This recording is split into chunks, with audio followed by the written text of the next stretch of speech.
How are we doing, everybody?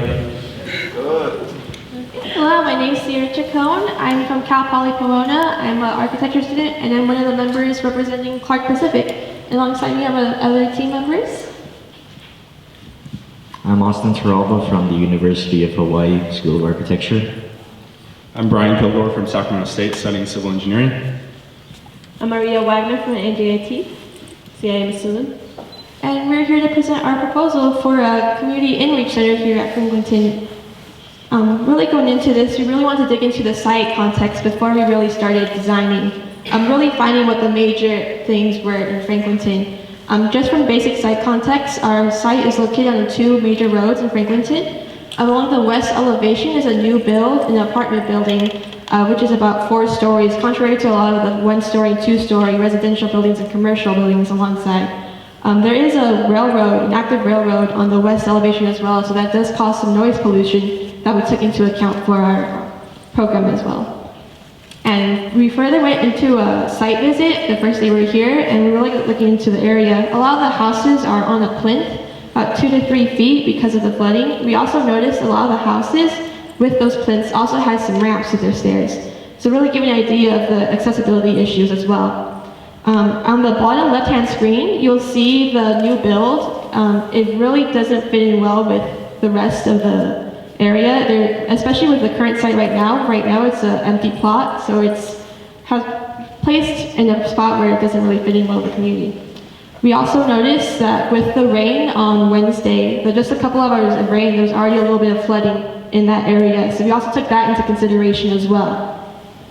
And with that, we also took into community context. So in general, that helps with the program. Median age being 32, the median income being about $23,000. And about 60% of the households are non-family households. So most of these residents are adults. So our vision is to cast their future concrete and secure a place for them to grow, a place for them to help themselves, a place for them to transition into a future that helps them preserve their culture. So talking about form, again, it was the issue of the 1 to 2-story commercial and residential houses on the east side elevation, as well as that 4-story new build on the west elevation. And with that, we took into account as well as trying to find that sort of relationship to really bring in the new with the already existing neighborhood, the traditional with the future. And we created a sort of stepping, we didn't want to exceed 2 stories just because of, again, that displacement between heights. And with that, we created that form with the curve that Austin will further. So the curve reflects the growth of the community, and coming from Columbus on the north side of the site, it extends outwards and shows that growth outside of the bounds of Columbus and onwards. And with those 2 massives as well, we really wanted to show the connection between the historical, the brick buildings around, compared to the new incoming precast area. And with that, we did our massing, our programming. Again, taking into the demographics, we really centered it around the populated area. Again, create an in-reach program for people to really empower themselves as well as the community around. So we have in the front and center on Broad Street, because of the future of being a transit road, we have an assembly area and a lobby for the community to gather and really help each other out and connect with each other. And in that area, we also plan to have a transit bus stop too. And as people further rely on public transportation and less on the cars driving, we hope to further, with advantages of precast, use that parking garage someday as another area of program as well. And with that, we also have the bottom floors. We wanted to have a more public accessible, again, accessibility being a big thing. So we have all the recreation areas, the homeless shelter for the hygiene, the community center, our dining facilities, all that is on the ground floor so everybody will be able to access that easily. And on the top floor, again, we have accessible cores, circulation cores from the parking lot as well, our classrooms where people could learn. We also have, further we'll get into in the next slide is the hydroponic garden as well. Just to add on to that real quick, one of the driving factors of our vision, and it was a great effort, we collaborated on this, was that we wanted to decide the programming to be driven by a need-based design. So what does the community really need? Do they really need a track, a basketball court, or a rec facility? What is really the need? And so that's what it came down to when deciding this program, especially after our site visit and seeing how the community kind of seemed, lonesome and separated and isolated. So what's the best way to do that? Of course, recreation is a great way to do that, but I think we've implemented some ideas here that are at the core of what a community needs to build from the ground up. So with this render's perspective, we're looking at how the architecture is relating to the rest of the site, taking advantage of Broad Street and its bus routes. We're advertising its frontal area, reiterating the bus stop, dining area. Most of the frontal is consolidated, and the dining area takes advantage of the hydroponics, all within that front. As well as the residential area and the church, they can take advantage of the assembly hall that's adjacent to them. And with that, with the floor plans, so again, looking at the first floor plan on the left-hand side, it is in two separate masses. We wanted to have that alleyway stay intact to allow the residential neighbors to really go through and still use the alley for their parking garages, as well as a way for trucks to go and drop off either the food supplies or other supplies that are needed for this restaurant, this kitchen, any other donation trucks as well, to really be out of that major circulation street and not blocking any of the residential streets. Again, with looking further into it, by the parking structure is our community shelter for the homeless, and it's also a donation shelter. It's also a place for people to get supplies that they need, a place of rest, a place for them to shower. And with that, we also wanted to create a recreational center that could transform at night into a sleeping quarter as well, to really help uplift those in the community.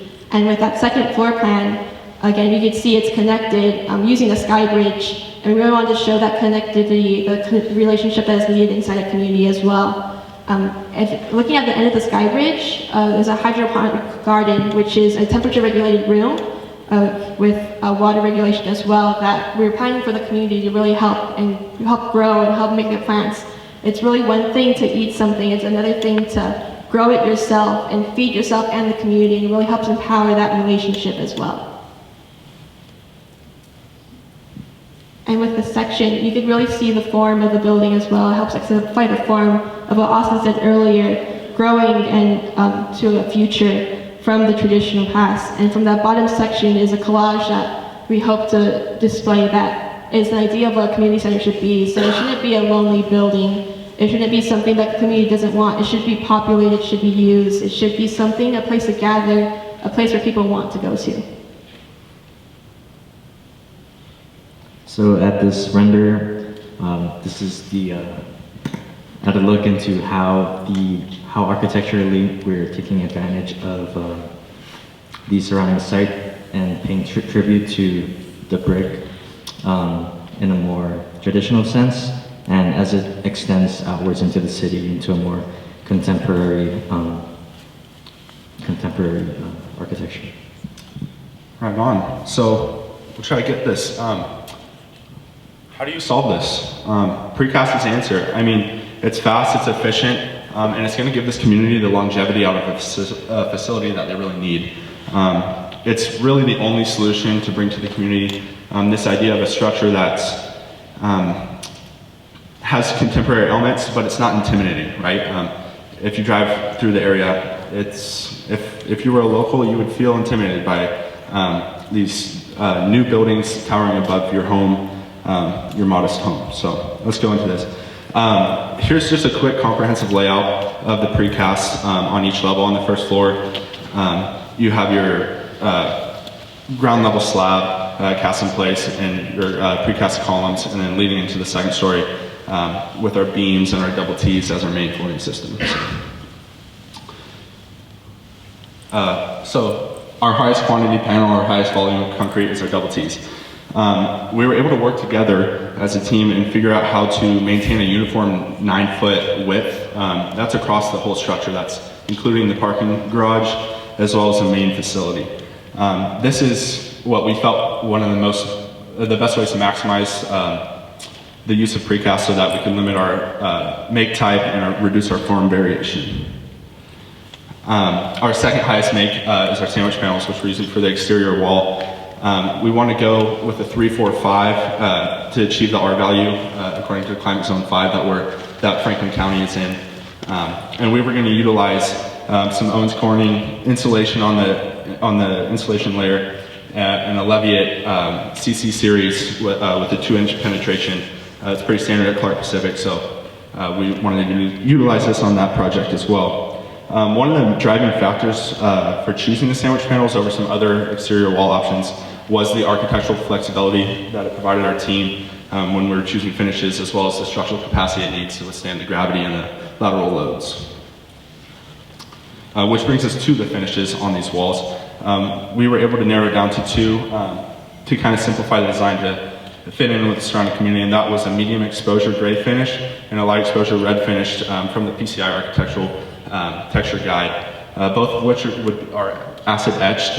We wanted at all costs to avoid sandblasting just for its environmental impact with the silica dust. We would also be utilizing US Formliner products to achieve that variation in the extrusion of the brick pattern, as well as the vertical elements on the architecture.